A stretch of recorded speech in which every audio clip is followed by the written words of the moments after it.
Now, Eswatini has banned all protests to try and end pro-democracy demonstrations that have in recent weeks shaking the kingdom formerly known as Swaziland. Housing and Urban Development Minister Prince Simelane yesterday told a news conference in the capital, Mbabane, that following the ongoing tensions, the government had decided not to issue permits to protesters. Meanwhile, local media has reported that activists and opposition groups have vowed to defy the ban. The government announced the ban as envoys from the regional Southern African Development Community arrived in the country to try and stem the unrest. Dozens of people have died in anti-government demonstrations since June, but schools remain closed and a strike by nurses entered its second day. The nurses are refusing to treat security officials after they stormed the largest government hospital in Mbabane. The Nurses Union has accused security forces of shooting at staff tending to the injured and travelling to work night shifts. Well, for more on this story, we're now joined by Shenilla Mohamed, who's Amnesty International South Africa's Executive Director. Shenilla, thanks very much indeed for joining us. The situation in Eswatini has been escalating for some time, but it really has reached very alarming proportions now.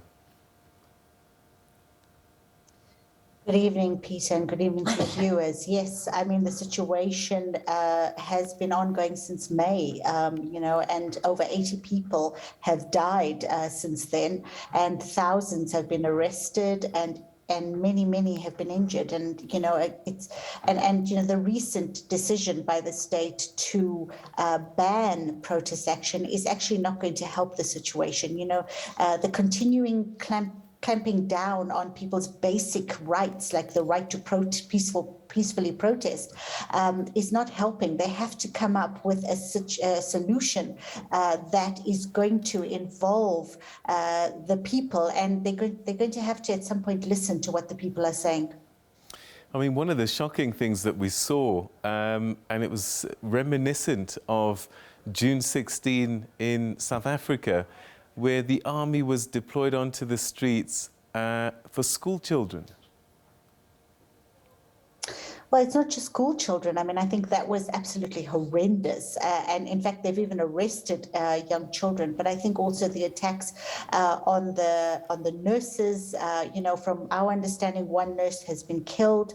And just, in general, the absolute oppressive use of force on the people of Eswatini, no matter who they are, has to be condemned. And, we're hoping that SADC and Jeff Khadebe and the officials that have gone there, the first thing they should be doing is is really making sure that the king and his people stop using excessive force against the people, and they need to stop this killing and brutalization of the people of Eswatini, who are just exercising their basic human right. And again, something that sadly we see often on the continent, soldiers, army being deployed as if they're police, but they're not trained that way, are they? No, Peter. And, the minute that the soldiers were deployed, we expressed our major concern, as we've done in South Africa and in other parts of Africa where soldiers get deployed for public order policing. Soldiers are trained to kill. They are not trained for public order policing. And in fact, their fallback position on everything is excessive use of force. And we see that happening. We've seen that happening in South Africa. We see that happening wherever soldiers are deployed. And, again, SADC has to call for the removal of these soldiers, and really they've got to allow people to protest, and if you are going to attack people, they will respond. And I think that is what is causing the unrest, is that the Eswatini government and the king think that by using brutal force against the people, they're going to bring an end to all of this. But actually what we've seen since May is that this is not ending, and in fact it's worsening. I mean, what we're witnessing is gross violation of human rights, and people then might ask, why on earth is this being allowed to carry on and happen? If this was in another country, perhaps in Europe, there would be outrage. Absolutely. And, the silence from the global community to a large extent, yes, we know the UN has come out and said something about it. But again, if we look at our own continent, Peter, it took SADC only a couple of days ago to actually respond. I mean, apparently they have not been able to come to a decision about what to do. And I mean, this is just deplorable because, at the end of the day, while they are fluffing around, the people of Eswatini are being brutalized and are suffering. So, it's, yes, the global community has sat back a bit and allowed this to happen. But our African leaders, again, have not, once again, have disappointed in the sense that, they have taken, this has been happening since May. They've only 2 days ago decided, and in fact, Cyril Ramaphosa said recently that he was being hamstrung by the fact that SADC leaders could not come to a decision. Now, I mean, I'm not sure what decision they needed to come to. The first step should have been for the security organ of SADC to enter the space and to try to negotiate, a peaceful settlement or a negotiation between the state and the people. And we're seeing that happening now, but it could have been done much, much earlier. Are you hopeful about this SADC mission with Jeff Radebe as the head of the envoys there? Well, Peter, we can only hope. And, one of the things we've been calling for is the immediate release of 2 members of parliament, Mududuzi Mabuza and Mathadeni Dube, who have actually been in jail since May.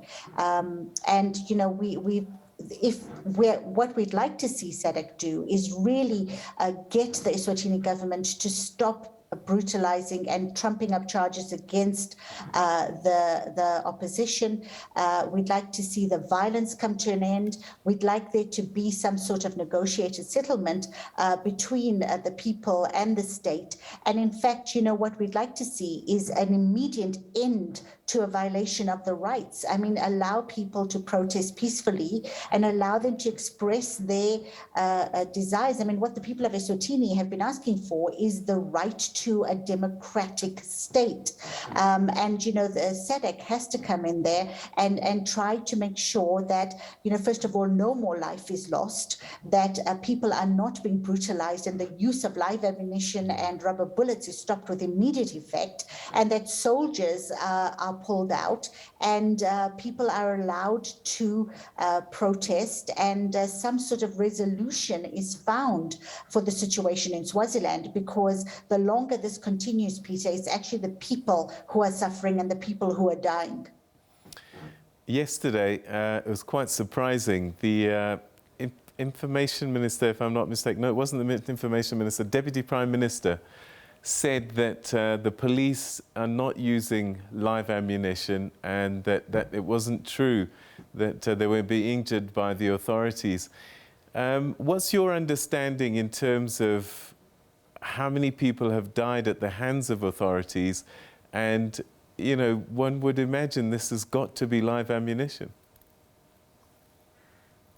Well, according to Amnesty International, and we have been monitoring the situation since it broke out in May, that 80 people have died. I know there are conflicting reports, but we have double-checked this. I know there have been some reports saying 80 people have been injured, but according to our estimation, at least 80 people have died. And we also have gathered evidence around the use of live ammunition. There's also been the use of rubber-tipped bullets and other such weapons that are causing death. But remember, Peter, that even rubber-tipped bullets can cause death. They call lethal, but we've seen in South Africa as well as other parts of the world that if they are used, people die. So, that is our estimation that, people have died, live ammunition has been used, and, we are very concerned about the way in which this protest action is being dealt with by the authorities. I mean, we heard King Mswati III saying that he was not prepared to negotiate with Dacha smokers and drunkards, and that's how he refers to the pro-democracy protesters. So, again, the attitude of the king and the state towards the protesters is one of clamping them down. So what we're hoping is that SADC will change that, the minds of these people, and will encourage them to treat their citizens with the respect they deserve, but also to get into a dialogue and to actually hear what they are saying. I mean, we know that the people of Eswatini have been suffering for a long time. They've been, living in very impoverished situations while members of the state have been living large. And, it's time that African governments, including the government of Eswatini, started to listen to their people and started to pay attention to what the people want and what the people need, rather than, trying to clamp down on them whenever they make a demand that is a valid demand. Shenilla, always a pleasure talking to you. Your insights are greatly appreciated. Thanks for joining us tonight. Thank you, Peter. Thank you. All right, so that's Shenilla Mohamed from Amnesty International talking to us about the tragic situation that continues to play out in Eswatini. And they say, according to their estimates, at least 80 people have been killed this year alone.